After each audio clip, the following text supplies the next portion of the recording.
Hoy en día mucha gente menosprecia la iglesia. Dice, yo sigo a Dios en mi casa, oro en mi casa, pero no quiero pertenecer a una iglesia, no quiero congregarme y yo mismo en mi casa me comunico con Dios. Ese es el pensamiento de muchos, no sé si es el pensamiento tuyo o si has escuchado a alguna persona con esta clase de pensamiento y de idea. Empezando, es algo como desconectado e ilógico, es como querer casarse y no vivir en la misma casa, es como querer tener hijos y esperar que otra persona los críe. Es algo así un poco ilógico y ya veremos por qué. Alguna vez, no sé si usted se ha preguntado, ¿tiene sentido congregarme? ¿Tiene sentido pertenecer a una iglesia local? ¿Y por qué es importante la iglesia? Hoy quiero responder a estas preguntas brevemente. Y en primer lugar quiero recordar que la idea de la iglesia no fue una idea del hombre, fue la idea de Cristo mismo que le dijo, esa primera expresión de la iglesia se le dijo a Pedro sobre una declaración que Pedro había dicho, tú eres el Cristo, el Hijo de Dios, y Jesucristo le dijo, sobre esa afirmación edificaré mi iglesia, y lo dijo con propiedad, mi iglesia. También para entender la importancia de la iglesia es importante comprender el propósito que cumple la iglesia aquí en la tierra. Entonces, en primer lugar, Dios extiende su reino en la tierra y lo hace por medio de la iglesia. Cuando Jesucristo dio la gran comisión en Mateo 28 de ir, predicar, hacer discípulos y bautizar, se lo dijo a 12, que era el primer grupo, digámoslo así, cuando nace la iglesia.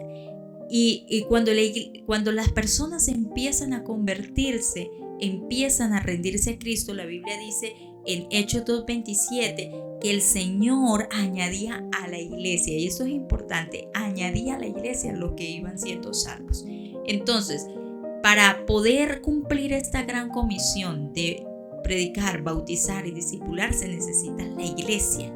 Es ahí donde esos nuevos creyentes se integran a la familia de Cristo, donde pueden ser discipulados, donde pueden aprender de otros, donde pueden crecer y donde a la vez se va extendiendo el reino. Y por donde los primeros discípulos iban predicando, ahí se iba formando una nueva iglesia.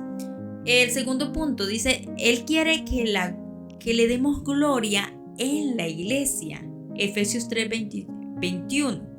A Él sea la gloria en la iglesia. Y es que hay un pueblo que sabe adorar a Dios. ¿Y sabe cuál es ese pueblo? La iglesia. Cuando la iglesia se junta, la iglesia adora al Señor. La iglesia le da gloria a Dios. La iglesia es la luz del mundo. La iglesia está aquí para darle gloria a Dios. Y Él siempre ha buscado un pueblo. En el Antiguo Testamento dice, yo quiero ser su Dios y que ustedes sean mi pueblo. Nosotros somos el pueblo de Dios y existimos para darle gloria como iglesia.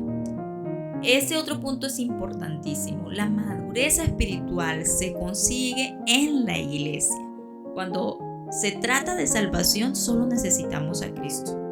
No necesitamos la iglesia para ser salvos, necesitamos a Cristo para ser salvos. Pero cuando se trata de crecimiento espiritual, se necesita la iglesia. Es dentro del contexto de la iglesia que uno crece, que uno sirve, que uno pone a funcionar los dones, que uno madura en el carácter, que uno aprende de otros, que uno puede dar también lo que Dios le ha enseñado. Es dentro del contexto de la iglesia. Efesios 4:11 al 16 dice que el Señor mismo instituyó a unos profetas, apóstoles, pastores, maestros para edificar la iglesia, para que nosotros alcancemos una madurez, una estatura, la estatura de Cristo. Entonces en la iglesia se crece, se desarrolla uno como cristiano. Fuera de la iglesia es digámoslo así, casi imposible crecer como cristiano. Crecer en madurez es difícil. El cuarto aspecto o punto es que Jesús ama a la iglesia. Dice que Él se entregó por la iglesia y que volverá por la iglesia. Entonces esto de por la iglesia da a entender, volverá por ese grupo de creyentes que pertenecen, que se unen, que pertenecen a su iglesia.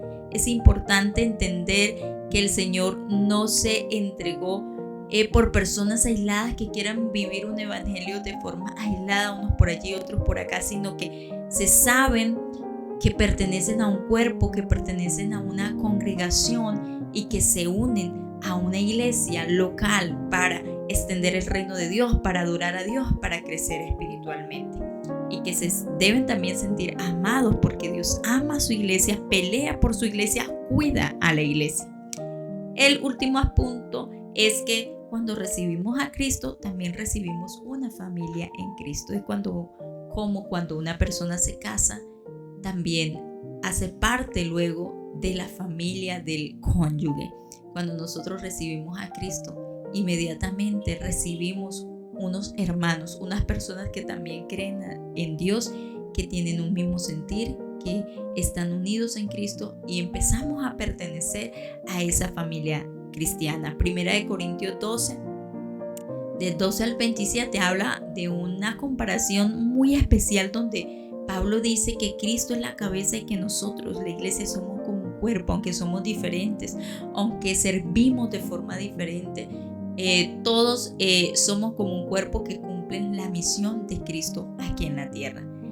Por esa razón, yo le invito a meditar en la importancia de la iglesia. Si usted tiene dudas acerca de pertenecer a una iglesia, puedes orar, porque hoy en día todavía existen iglesias bíblicas. Puede decirle al Señor, guíame a una iglesia tuya, a una iglesia viva, a una iglesia bíblica.